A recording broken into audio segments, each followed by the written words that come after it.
नमस्कार दोस्तों, मैं V Chaturvedi Pathfinder Education YouTube channel पर आप सभी मित्रों का स्वागत करता हूं। मित्रों, आपसे निवेदन है कि हमारे चैनल पर आप प्रथम बार हैं तो हमारे चैनल को लाइक करें, शेयर करें, सब्सक्राइब करें तथा बेल आइकन भी दबा लें, जिससे शिक्षा जगत संबंधी जो भी महत्वपूर्ण अपडेट हो हमारे चैनल के माध्यम से यथाशीघ्र आपको प्राप्त हो सके। जैसा कि आप सभी जान पा रहे हैं, आज सबसे पहले महत्वपूर्ण सूचना निकल के आ रही है राजकीय महाविद्यालयों में होने वाली भर्ती से संबंधित। प्रत्येक राजकीय महाविद्यालय में अलग अलग निर्धारित होंगे आरक्षण, ऐसा निर्णय लिया गया है। सभी राजकीय महाविद्यालयों को एक यूनिट मान करके निर्धारित होगा अब आरक्षण। सहायता प्राप्त कॉलेजों को अलग अलग यूनिट मान करके दिया जाएगा आरक्षण। तो इस तरह से अब सभी राजकीय जो महाविद्यालय हैं उनको एक यूनिट माना जाएगा और उसके आधार पर आरक्षण दिया जाएगा। और जो सहायता प्राप्त कॉलेज हैं उनमें अलग अलग यूनिट मानते हुए आरक्षण दिया जाएगा। तो आरक्षण की व्यवस्था में यह छोटा सा परिवर्तन भविष्य में होने वाले बड़े परिवर्तन की ओर इशारा कर रहा है, यानी कि आरक्षण में और भी तमाम बदलाव संभव हैं भविष्य में। अगली महत्वपूर्ण अपडेट निकल के आ रही है। बेसिक शिक्षा परिषद के उन माध्यमिक उच्च प्राथमिक स्कूलों का जो आवंटन होना था बुधवार से शुरू होगा, जिनका अंतर जिला तबादला हुआ है। यह प्रक्रिया 12 फरवरी तक चलेगी। इन शिक्षकों को ऑनलाइन स्कूल आवंटन के निर्देश बीती 30 जनवरी जारी किए जा चुके हैं। 21,695 शिक्षकों का दूसरे जिलों में तबादला किया गया है। यह वह अभ्यर्थी हैं, वह शिक्षक हैं जिन्होंने कि फॉर्म अप्लाई किया था अंतर जनपदीय तबादले के लिए। तो आज से उनका जो तबादला है वह शुरू हो जाएगा, उनको कॉलेज आवंटन हो जाएगा और वह निश्चित हो पाएंगे कि उनका कॉलेज कहाँ है। तो इस तरह से स्कूल जो उनका मिलना था, कॉलेज जो मिलना था, वह शुरू हो जाएगा। अगली महत्वपूर्ण अपडेट निकल के आ रही है। टीटी से पूर्व शिक्षक भर्ती परीक्षा होगी। इसकी सूचना हमने आपको कल भी दी थी। आज फिर से समाचार पत्रों में प्रमुखता से इसको स्थान दिया गया है। लेकिन ध्यान देने की बात है कि यह काफ़ी दिनों से वैकेंसी की चर्चा हो रही है, जूनियर की इसकी चर्चा हो रही है, लेकिन अभी तक धरातल स्तर पर इसका कुछ अस्तित्व दिखाई नहीं दे रहा है।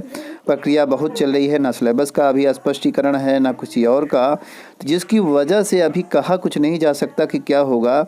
और पंचायत चुनाव अगर पहले हो गया तो यह भर्ती टल भी जाएगी, आगे भी बढ़ जाएगी।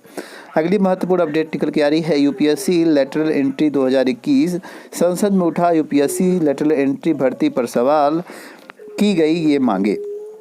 तो लेटरल एंट्री का मतलब था कि कुछ ऐसे पद थे जिनको जो है डायरेक्ट सरकार भरेगी इंटरव्यू के बल पे जो है, और उसमें परीक्षा नहीं कराई जाएगी। जैसा कि आप सभी जानते हैं, यूपीएससी के लिए प्री मेंस और इंटरव्यू की परीक्षाएं कराई जाती हैं। दिया है प्राइवेट सेक्टर के प्रोफेशनल्स को सीधा ज्वाइंट सेक्रेटरी पर काम करने का मौका मिलेगा। निजी क्षेत्र के अनुभवी और विशेषज्ञ पेशेवर की इस पर नियुक्ति की जाएगी।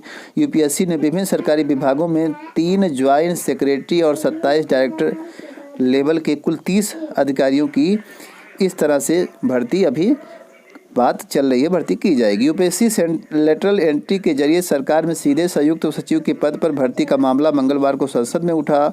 शून्यकाल में ही समाजवादी पार्टी के राज्यसभा सांसद राम गोपाल यादव ने सरकार में संयुक्त सचिव के पद पर सीधी नियुक्ति दिए जाने का मुद्दा उठाया। उन्होंने कहा कि ऐसा होने की वजह से आईएएस अधिकारियों और सिविल सेवा परीक्षा प्रतियोगियों को में काफ़ी नाराज़गी है, और जाहिर सी बात है नाराज़गी होगी। धीरे धीरे पदों की जो संख्या है, चाहे वो पीसीएस हो चाहे आप आईएएस देख लीजिए, सब में घटती जा रही है। उनमें से एक वजह यह भी है कि जो सीधी भर्तियाँ कर दी जा रही हैं।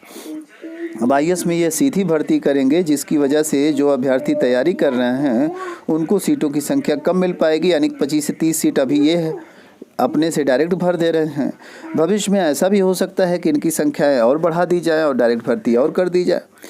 तो यह एक सोचने का विषय है उन तैयारी करने वाले अभ्यर्थियों को ध्यान में रखते हुए। अगली महत्वपूर्ण अपडेट निकल के आ रही है। सिविल सेवा परीक्षा में उम्र में छूट नहीं देगी सरकार। केंद्र सरकार ने मंगलवार को सुप्रीम कोर्ट से कहा कि वह सिविल सेवा परीक्षा में उम्र में छूट देने को तैयार नहीं है।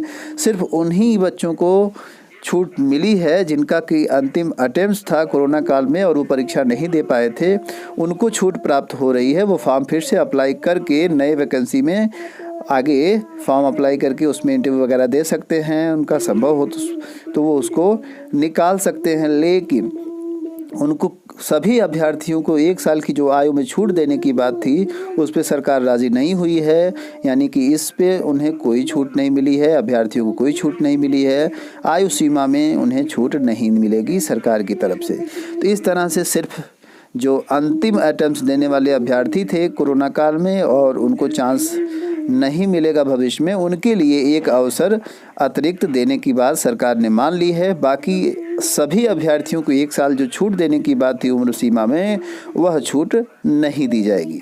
तो स्पष्टीकरण हो गया है उन सभी अभ्यर्थियों के लिए और सरकार ने जवाब भी दे दिया है। तो अपनी तैयारी आप जारी रखें, जल्द ही आपको इस पर आधारित जो यूपीएससी से वैकेंसीज़ हैं वो आपको अवेलेबल हो जाएंगी।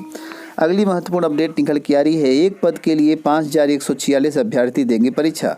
आने वाले दिनों में उत्तर प्रदेश लोक सेवा आयोग की जो है कुछ भर्तियों परीक्षाओं में अभ्यर्थियों के बीच कड़ी प्रतिस्पर्धा होने वाली है, जिसका कि अंदाज़ा आप इसी से लगा सकते हैं कि एक पद के लिए 5146 अभ्यर्थी दे रहे हैं परीक्षा। तो आप समझ सकते हैं कि कितनी कठिन प्रतियोगी परीक्षा यह हो जाएगी, क्योंकि अभ्यर्थियों की संख्या एक पद के लिए लगभग 5,000 के करीब होने वाली है। तो आप सभी जम करके तैयारी करें, जो कि प्रतियोगी परीक्षाओं स्पेशली जो है यूपीपीएससी या फिर यूपीएससी की तैयारी करने वाले अभ्यर्थी हैं। अगली महत्वपूर्ण अपडेट निकल के आ रही है 18 से इंटरव्यू। उत्तर प्रदेश लोक सेवा आयोग ने राज्य की महिला इंटर कॉलेज में प्रवक्ता के पद पर सीधी भर्ती के लिए साक्षात्कार की जो तिथि थी वो घोषित कर दी है। 3 साल पुरानी इस विज्ञापन के तहत भर्ती के लिए इंटरव्यू 17 फरवरी से आयोजित किए जाएंगे। साक्षात्कार की जो तिथि है 17, 18 एवं 19 फरवरी निर्धारित की गई है।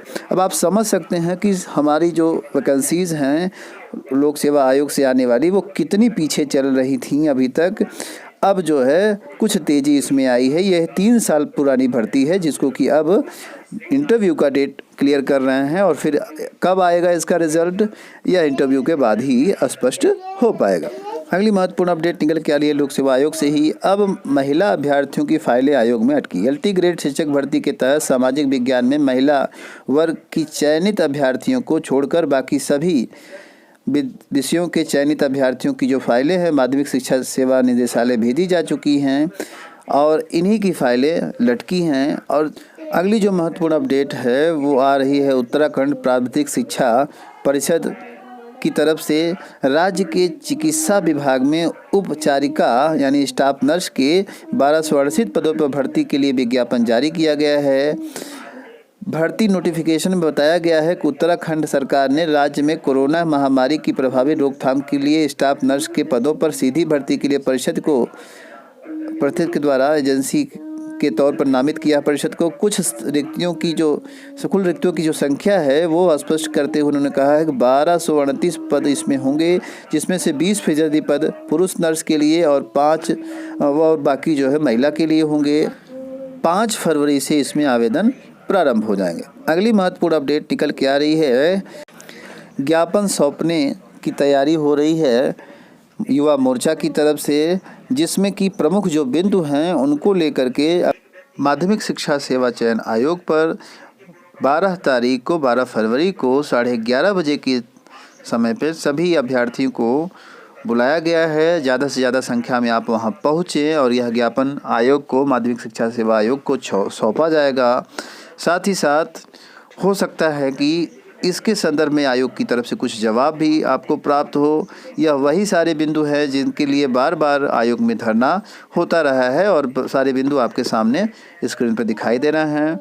तो आप ज़्यादा से ज़्यादा संख्या में वहां पहुँचे ताकि जो यह एक आयोजन है वो सफल हो सके। तो आप सभी मित्रों का सूचना सुनने के लिए बहुत बहुत धन्यवाद। हमारे चैनल को लाइक, शेयर और सब्सक्राइब करें।